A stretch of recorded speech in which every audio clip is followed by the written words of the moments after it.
Hello friends, welcome to drama reviews. Our beloved summer episode 4। Last episode में हमने देखा कि युनसू और चोइंग दोनों डॉक्यूमेंट्री के लिए हाँ कर देते हैं। अब आगे युनसू से पूछा जाता है कि उन्होंने डेट करना कब शुरू किया था। युनसू कहती है कि मैं उससे बहुत पसंद थी। इधर सेम क्वेश्चन जब चोइंग से पूछा जाता है, वो कहता है कि वो ऐसे कह रही थी, वो ऐसे कैसे कह सकती है। युनसू कहती है कि उसने डॉक्यूमेंट्री खत्म होने के बाद मुझे फॉलो किया था। उसने मुझे पहले पूछा था पर मुझे याद नहीं है, क्योंकि ये बात याद रखने वाली नहीं है। इधर चोइंग कहता है वो कितना झूठ बोलती है, पर मुझे सब याद है। उस दिन हमारे शूट का आखिरी दिन था, बहुत बारिश हो रही थी। हम एक शेड के नीचे आ गए थे। डायरेक्टर लास्ट शूट के लिए बैटरीज लेने चले गए थे। फिर वो बैठ गई, मैं भी उसके पास बैठ गया। सब कुछ अलग लग रहा था। उस दिन बहुत ठंड थी, बारिश होने की वजह से उसे भी ठंड लग रही थी। मैंने उसे अपनी शर्ट दे दी थी, उसे बहुत अच्छा लगा। हम दोनों ही उस दिन कुछ अजीब फील कर रहे थे। फिर जब युनसू से पूछा जाता है तो वो कहती है वो अपने आप को हमेशा हीरो दिखाता है, पर ऐसा कुछ नहीं हुआ था। वो मुझे डिस्ट्रैक्ट कर रहा था और मैंने उसे बैठने के लिए कहा। फिर मैंने उसे बताया कि बारिश कैसे होती है, पर वो वैसे का वैसा ही है, डम। फिर वो अपनी शर्ट देना नहीं चाहता था क्योंकि उसे भी ठंड लग रही थी। मैंने उसे मना किया, फिर भी उसने दे दी। इसके बाद जब ये बात चोइंग से पूछी जाती है तो वो कहता है कि उसकी वजह से ये सब स्टार्ट हुआ था। ये बात युनसू भी कहती है। फिर दोनों जियोंग से उनकी डेट की बात को मेंशन ना करने के लिए कहते हैं। दोनों डॉक्यूमेंट्री स्टार्ट करने से पहले अपनी टर्म्स एंड कंडीशंस रखते हैं, पर जियोंग के ऑफिस में बैठे बैठे दोनों हमेशा की तरह लड़ने लगते हैं। युनसू की कंडीशंस प्रॉपर फॉर्मेट में होती हैं, पर चोइंग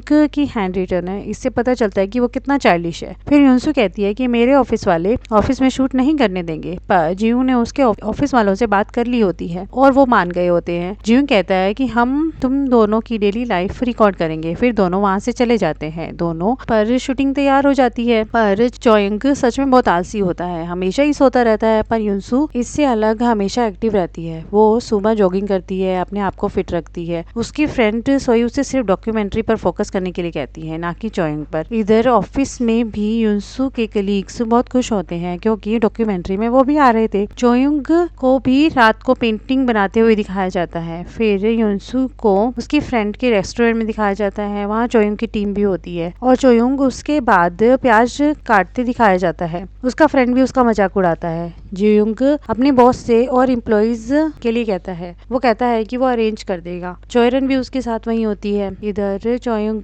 के घर पर आज फिल्म नहीं हो रही होती, वो हैरान होता है। फिर आकर फिर से सो जाता है और सोते सोते उसे सब आते दिखाई देते हैं, पर वो उसे ड्रीम लग रहा होता है। तभी युनसू भी वहाँ आ जाती है। वो युनसू को ड्रीम में समझता है। युनसू उससे पूछती है तुम ठीक हो, और चोइंग उसके फेस पर हाथ रखता है। वो हैरान रह जाती है और कहती है ये क्या कर रहे हो। चोइंग कहता है तुम सच में हो, पर तुम कब आई। वो कहती है अभी आई, जियोंग अभी बाहर गया है। तभी दोनों अनकंफर्टेबल हो जाते हैं। फिर चोइंग युनसू को कहता है कि अगर तुम्हारे पास और कोई काम नहीं है तो मेरी पेंटिंग देख सकती हो। दोनों नीचे जाते हैं। उससे चोइंग की पेंटिंग्स पसंद आती हैं। तब युनसू के हाथ उसके स्कूल की पेंटिंग लगती है जो उसने स्कूल में खराब कर दी थी। वो कहती है कि तुमने तो कहा था, तुमने इसे फेंक दिया। वो बहाना बनाने लगता है। युनसू कहती है मैंने सिर्फ तुम्हारी ड्राइंग एक बार ही खराब की थी। वो कहता है तुमने तो मेरी लाइफ ही खराब कर दी। फिर सोचता है मैंने ये सब क्यों कह दिया। वो कहती है तुम अच्छा कर रहे हो अपनी लाइफ में, क्या खराब कर दी मैंने तुम्हारी लाइफ। तुम हमेशा विक्टिम बनना पसंद करते हो। हम दोनों ने डॉक्यूमेंट्री के लिए हाँ कहा था, तो हम आराम से इसे खत्म करते हैं। फिर वो कहती है क्या सिर्फ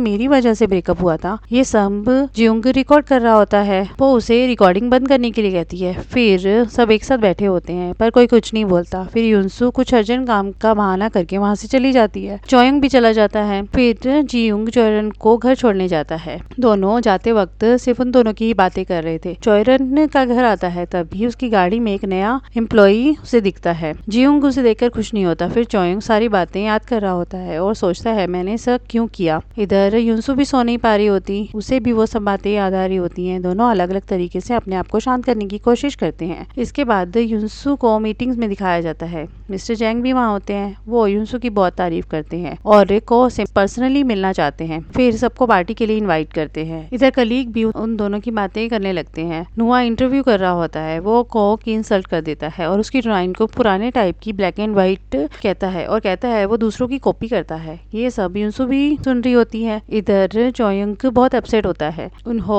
चोयोंग से कहता है जुंग की मीटिंग कल है, मैं रीशेड्यूल करता हूँ। वो मना करता है, कहता है वो जाएगा। इधर युनसु भी ऑफिस का काम कर रही होती है। चोयोंग सुबह मीटिंग के लिए आता है। फिर कलीग मिस्टर जैंग और युनसु की बातें करने लगते हैं। तभी वहाँ चोयोंग आ जाता है। उसकी कलीग गलती से उस पर कॉफी गिरा देती है, पर चोयोंग मिस्टर जैंग और युनसु की बातें उनके कलीग्स के मुंह से सुन लेता है। फिर जैंग, चोयोंग और युनसु दिखाए जाते हैं और मिस्टर जैंग कहते हैं कि क्या आप जो कंट्रोवर्सी हो रही है तो उसका आंसर देंगे। चोयोंग कहता है कि वो सब मेरी ड्राइंग है। फिर मिस्टर जैंग कॉन्ट्रैक्ट दे देते हैं और उसे पार्टी के लिए इनवाइट करते हैं। फिर चोयोंग पार्टी के लिए कपड़े लेने जाता है। वो एनजे के साथ जाता है। एनजे उससे शॉपिंग करवाती है और खुद भी शॉपिंग करती है। फिर दोनों डिनर करते हैं। चोयोंग कहता है मैं तुम्हारे जितना अमीर नहीं हूँ। वो कहती है तुम बहुत अच्छे हो। फिर दोनों अच्छा टाइम स्पेंड करते हैं। युनसु परेशान होती है, चोयोंग को मैसेज करना चाहती है पर नहीं करती। चोयोंग बहुत हैंडसम लग रहा होता है। युनसु भी पार्टी के लिए तैयार होती है। दोनों पार्टी में जाते हैं। युनसु चोयोंग को नहीं पहचानती। वो उसका हाथ पकड़ता है और पूछता है तुम कहाँ जा रही हो। तभी मिस्टर जैंग युनसु को ले जाते हैं। चोयोंग को पार्टी अच्छी नहीं। जीयुंग भी वहाँ फिल्म बना रहा होता है। तभी वहाँ नुआ भी आ जाता है और उससे बातें करने लगता है। वो कहता है कि तुम मुझसे नाराज हो। चोयोंग कहता है कि तुम स्मार्ट हो पर कॉपी करना बंद करो। फिर चोयोंग को पता चलता है कि नुआ भी इस लाइव शो का पार्ट है। वो दोनों को वहाँ कंपटीशन करेंगे। चोयोंग को गुस्सा आता है। वो युनसु के पास जाता है और उससे पूछता है तुम जानती थी कि नोआ भी इसका पार्ट है। वह हैरान होती है। चोयोंग कहता है तुमने फिर से मेरी लाइफ रूइन कर दी और वहाँ से चला जाता है। जीयुंग देता रहता है। फिर वो दिन दिखाया जाता है जब से उन्होंने डेट करना शुरू किया था। चोयोंग युनसु से पूछता है तुम पहले कहती थी कि तुम मेरे साथ टाइम वेस्ट कर रही हो, अभी तुम्हें ऐसा लगता है। युनसु कहती है अब मैं ऐसा नहीं सोचती। फिर उससे पूछती है मैं तुम्हें कैसे लगती हूँ। वो उसे सारी बुराई बता देता है। वो कहती है ठीक है मैं समझ गई कि मैं तुम्हें अच्छी नहीं लगती हूँ। वो कहता है ऐसी बात नहीं है। फिर दोनों शर्ट पर लड़ने लगते हैं और दोनों एक दूसरे को देखने लगते हैं और चोयोंग कहता है मैं तुम्हें लाइक करता हूँ। तभी वहाँ कोई और आ जाता है। यहाँ एपिसोड ओवर हो जाता है। Thank you for watching.